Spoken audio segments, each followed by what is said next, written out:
কে? আসিয়া আসিয়া তুমি কে? আমি কে? আসিয়া আসিয়া। Uttara house building মোড়ে এক প্রতিবাদ সমাবেশ ও মানববন্ধন অনুষ্ঠিত হয়। নারী শিশু ধর্ষণ বন্ধ ও সাংবাদিক হত্যা এবং মিথ্যা মামলার বিরুদ্ধে ন্যায় বিচারের দাবিতে এই প্রতিবাদ সমাবেশ ও মানববন্ধন অনুষ্ঠিত হয়। বর্তমানে দেশ জুড়ে চলছে গুম, খুন, চুরি, ডাকাতি, ছিনতাই, রাহাজানি ও ধর্ষণ। দেশের এই নৈরাজ্য ও চলমান সহিংসতার বিরুদ্ধে ও সাংবাদিক হত্যাসহ চলছে গণহারে নারী ও শিশু ধর্ষণ। এমতাবস্থায় প্রশাসন নীরব ভূমিকা পালন করছে। সম্প্রতি মাগুরায় শিশু ধর্ষণ সহ দেশ জুড়ে চলমান নারী ও শিশু ধর্ষণ সহ গণধর্ষণ মাথাচাড়া দিয়ে উঠেছে। তবে থেমে নেই দেশের মানুষের প্রতিবাদ। হিউম্যান এইড ইন্টারন্যাশনাল ও দৈনিক আমার প্রাণের বাংলাদেশের উদ্যোগে এই মানববন্ধন ও প্রতিবাদ সমাবেশে অংশগ্রহণ করে অনেক নারী ও পুরুষ। তারা এই সব সাম্প্রদায়িক সমস্যা ও গুম, খুন, ধর্ষণের বিরুদ্ধে কঠোর সমালোচনা ও প্রতিবাদ জানায়। যখন বাংলাদেশে 3 বছরের শিশু নিরাপদ নয়, 3 মাসের শিশু নিরাপদ নয়, আপনার আমার বাচ্চারা এখন স্কুলে যেতে পারছে না, কিসের ভয়ে? দর্শনের ভয়ে। এরকম একটি জঘন্য অপরাধ বাংলাদেশে একের পর এক হচ্ছে। ফেসবুকে আপনার ফ্রেশনেস দিলেই চলে আসে দর্শনের খবর, পত্রিকার কাগজ উল্টালে চলে আসে দর্শনের খবর। এই কারণেই কি বুকের তাজা রক্ত বিলিয়ে ছাত্র জনতা বিপ্লব এনে স্বৈরাচারী পতন ঘটিয়ে একটি নতুন স্বাধীনতা বাংলাদেশকে এনে দিয়েছিল।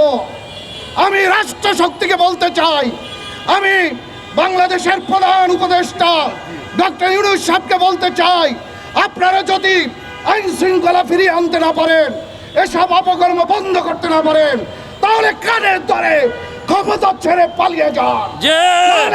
ছাত্র জনতা আবার বিপ্লব ঘটিয়ে আপনাদেরকে ন্যাক্কারজনক পতন ঘটাতে।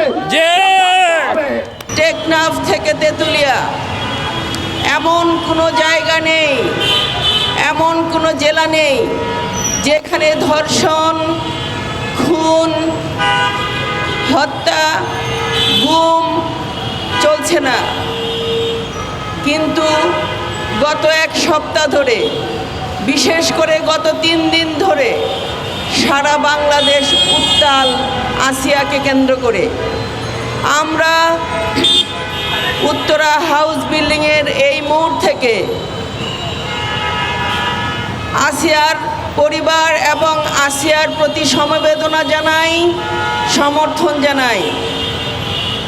আমরা বাংলাদেশ বিচার বিভাগের প্রতি নিন্দা জানাই এই অর্থে, প্রমাণিত ধর্ষকের বিচার করার জন্য 180 দিন কেন লাগবে?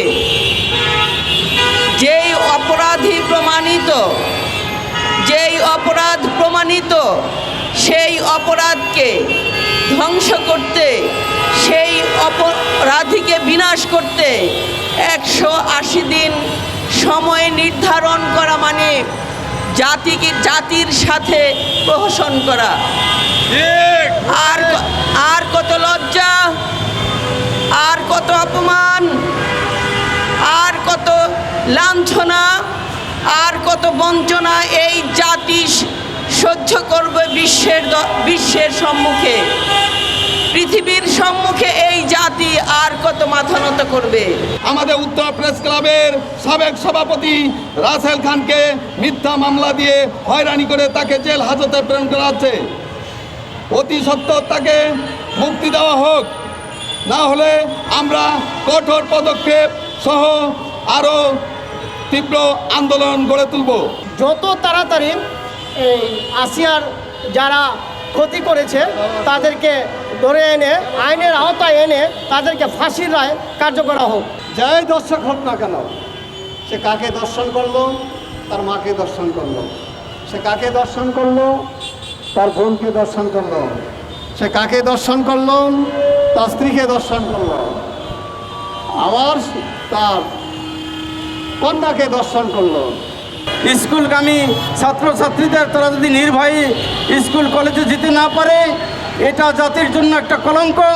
সেই জন্য আমি বলবো আপনার সবাই সোচ্চার হয়ে যায় এবং প্রশাসনকেও আমরা বলবো আপনারা কঠোরভাবে এইগুলি আপনারা হস্তক্ষেপ করবেন, যাতে করে যতদূর পর্যায়ে হয়েছে সামনে যেন আর কোনোভাবেই কোনো নারী যেন নির্যাতন না হয়। যে নারীকে সম্মান যে করতে পারে না সে একটা জানোয়ার।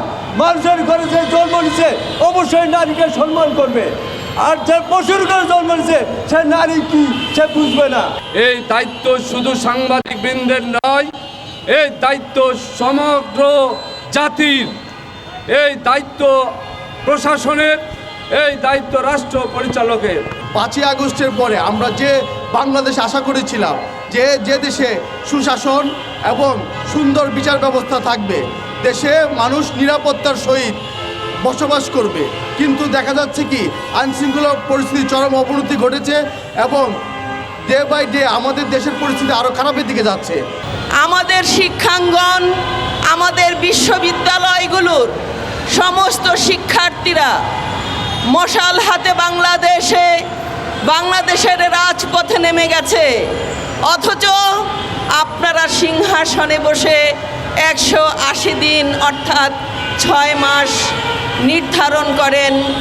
আপনাদের মতন নির্লজ্জ উপদেষ্টা পৃথিবীর বুকে আছে বলে বাংলাদেশের মানুষ এখনো জানে না। বাচ্চা, কিশোর, যুবতী, প্রেগনেন্ট মহিলাদেরকেও ছাড় দিচ্ছে না।